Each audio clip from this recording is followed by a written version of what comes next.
नमस्कार मित्रांनो, मी रोहित.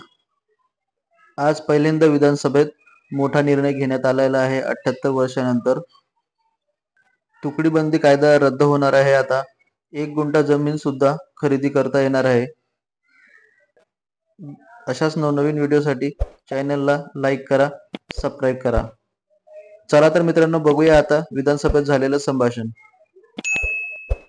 तुकडेबंदी कायदा रद्द करून त्या ठिकाणी त्यांना 1 गुंठ्यापर्यंत तुकडा हा अलाउ केला पाहिजे. तुकडेबंदी कायदा तर आपण काढून टाकू. दलाल घुसतील आणि पुन्हा लोकांना लुटतील. लोकसंख्या एवढी वाढली आहे की 2 गुंठे, अर्धा गुंठा, 3 गुंठे घेणाऱ्यांची संख्या वाढली आहे महाराष्ट्रात. राज्यात तुकडेबंदी कायदा, ज्याला मुंबई साधारणपणे तुकडेपाडा प्रतिबंधित आणि एकत्रीकरण करणे कायदा 47 लागू आहे.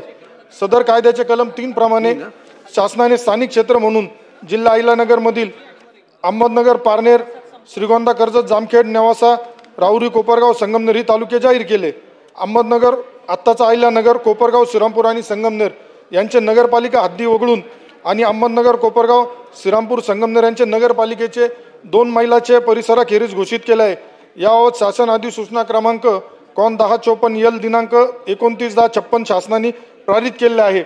माझा प्रश्न आहे, नगरपालिका हद्दीपासून 2 मैल अंतरापर्यंत तुकडेबंदी कायदा लागू होत नाही. तसेच नगर रचना विभागाकडे त्या तालुक्यातील शहरालगत रिजनल प्लॅन काही गावांना लागू असल्याने रिजनल प्लॅनमध्ये समाविष्ट असलेल्या गावांना तुकडेबंदी कायदा लागू होत नाही.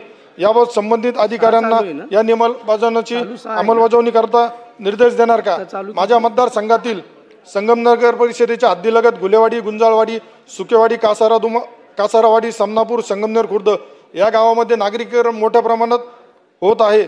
तेथे 1 गुंठे 2 गुंठ्याच्या जमिनी खरेदी केल्या गेल्या आहेत आणि त्याच्यामुळं आज आपल्या शासनाने एवढे चांगले निर्णय बावनकुळे साहेब असेल, यापूर्वीचे महसूल मंत्री विखे पाटील साहेब असेल यांनी घेतले.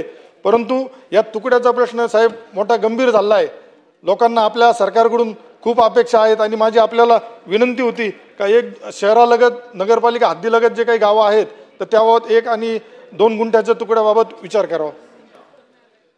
सन्मान्य अध्यक्ष महोदय, माननीय अमोल खताळजी यांनी जी लक्षवेधी आणली आहे ही अत्यंत महत्त्वाची लक्षवेधी सभागृहात त्यांनी आणलेली आहे.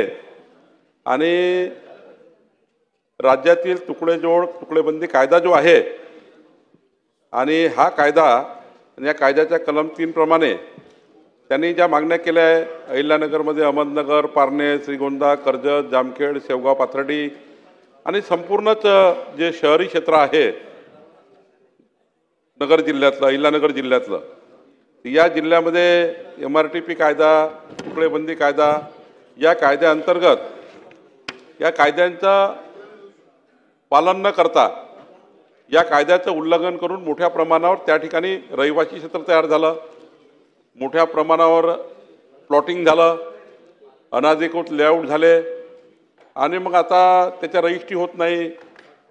मोठ्या प्रमाणावर जे अनधिकृत बांधकामं आहे ते कायदेशीर होत नाही, कारण MRTPचंही उल्लंघन झालं, त्यानंतर तुकडेबंदीचंही उल्लंघन झालं आहे. आणि खऱ्या अर्थाने तुकडेबंदी कायदा आपल्याला माहिती आहे की राज्यातील शेतजमिनीत जी काही कृषी उत्पादन आहे याची अधिक चांगली वाढ व्हावी, त्याचे तुकडे जास्त पडू नये, त्यामुळं मोठ्या प्रमाणावर तुकडेबंदी कायदा या राज्यामध्ये आपण त्या ठिकाणी हा 1947चा कायदा आहे. माननीय अध्यक्ष महोदय, माननीय अमोल खताळांची जी मागणी आहे की हे तुकडेबंदी कायदा रद्द केला पाहिजे. नागरी क्षेत्रामध्ये त्या ठिकाणी जे तुकडे झाले आहेत त्यांना रेग्युलाइज केलं पाहिजे. हा लक्षवेधीचा मूळ आहे की जे अनधिकृत झालं आहे, जे तुकडे पडलेले आहे त्या तुकड्यांना कायदेशीर करून देणे हा लक्षवेधीचा एकूण त्यांचा कल दिसतो आहे. अध्यक्ष महोदय, या ठिकाणी आपण विचार करतो आहे की माननीय मुख्यमंत्री महोदयांशी याबद्दलची माझी प्राथमिक चर्चा झाली आहे.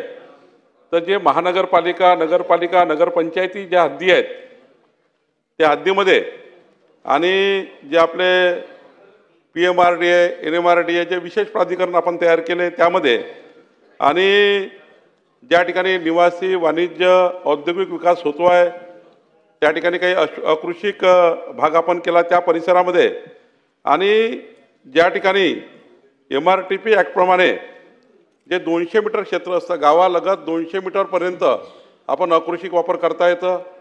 म्हणजे 1,500 लोकसंख्येच्या गावाला तर आपण 500 मीटरपर्यंत करता येतं. बाकी इतर गावांना 200 मीटरपर्यंत अकृषिक वापर करता येतं. या भागामध्ये तुकडेबंदी कायदा रद्द करून त्या ठिकाणी त्यांना 1 गुंठ्यापर्यंत तुकडा हा अलाव केला पाहिजे अशी मागणी लक्षवेधीमध्ये आहे.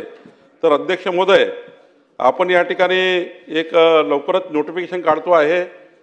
1 जानेवारी 2025 पर्यंत सभागृहाच्या सर्व सदस्यांना माझी या ठिकाणी अत्यंत महत्त्वाची लक्षवेधी आहे आणि सर्वच मतदारसंघाकरता महत्त्वाची आहे. तर 1 जानेवारी 2025 पर्यंत जे काही तुकडे झाले आहेत, 1 गुंठ्यापर्यंत 1000 फूटचा प्लॉट लोकांनी घेतलेला आहे, पण आता तो रेग्युलाइज होऊ शकत नाही, रजिस्ट्री होत नाही, कारण तुकडेबंदी कायदा आहे.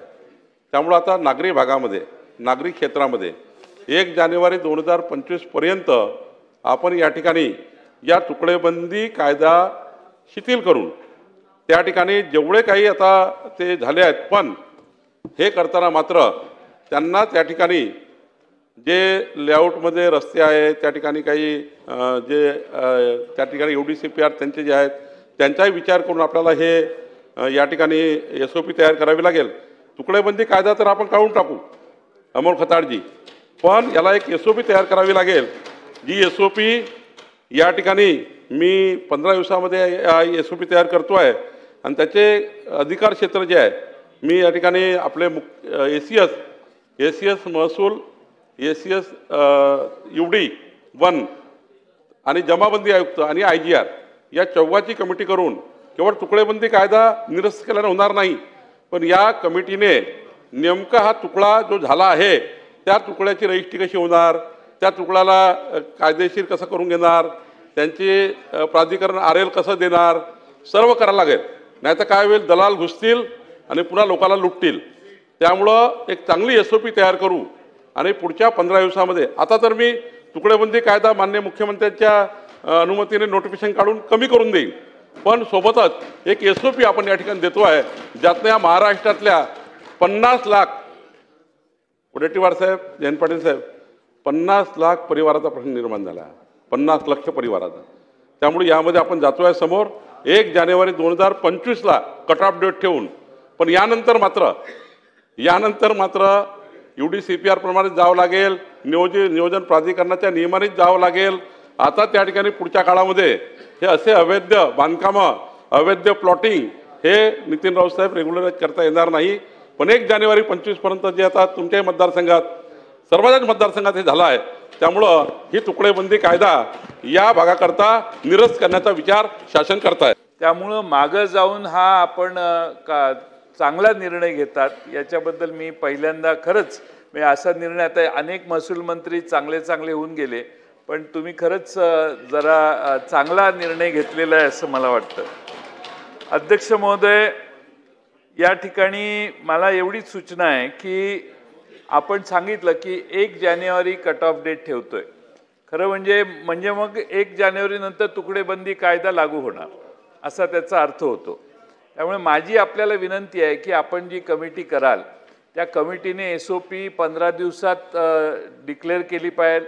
आपला निर्णयही आपण घोषणा केलेली आहे, त्याप्रमाणे मंत्रिमंडळाने आपला हा कायदा सस्पेंड करण्यासाठी परवानगी देऊन याच सभागृह अधिवेशन पुढच्या आठवड्यापर्यंत ठेवण्याचं जर राहिलं तर शुक्रवारपर्यंत आपण अधिवेशनातच हे मांडलं तर आणखीन मोठं आपलं स्वागत आम्ही सगळे करू आणि SOP येईल ते मान्य आहे.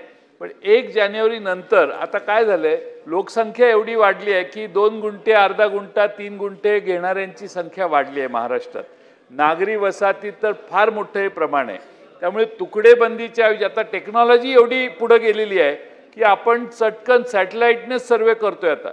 त्यामुळे माझी विनंती आहे की नव्या टेक्नॉलॉजीचा वापर करून 1 जानेवारी आता पहिला निर्णय हा होईल आपला, तिथून पुढेही माझी विनंती शासनाला आहे की इथून पुढे नव्या टेक्नॉलॉजीचा वापर करून 1 गुंठ्याच्या वर अशी खरेदी खत करण्याच्यासाठी नोंदणी करण्यासाठी सरकार महाराष्ट्रातल्या जनतेला दिलासा देईल. मंडळात 1 जानेवारी 2025 पर्यंत अनाधिकृत झालेले आपण सर्व तुकडेबंदीचा कायदा निरस्त करून करू. पण हे तुमची सूचना महत्त्वाची आहे की आता शहरीकरण वाढत असल्यामुळे पुढेही त्या ठिकाणी गुंठे पडणारच आहे. तर जी SOP येणार आहे आपण त्यांना गुंठेवारी तुकडेबंदी कायद्यातनं तुकडेबंदी कायदा हा कमीच करणार आहे भागामध्ये. या भागात पुढे तुकडेबंदी कायदा राहणार नाही. म्हणजे आपण एकदा नोटिफिकेशन काढलं की शहरी भागाकरता तुकडेबंदी कायदा राहणार नाही, गावठाणाच्या 200 मीटरपर्यंत राहणार नाही, प्राधिकरणामध्ये राहणार नाही.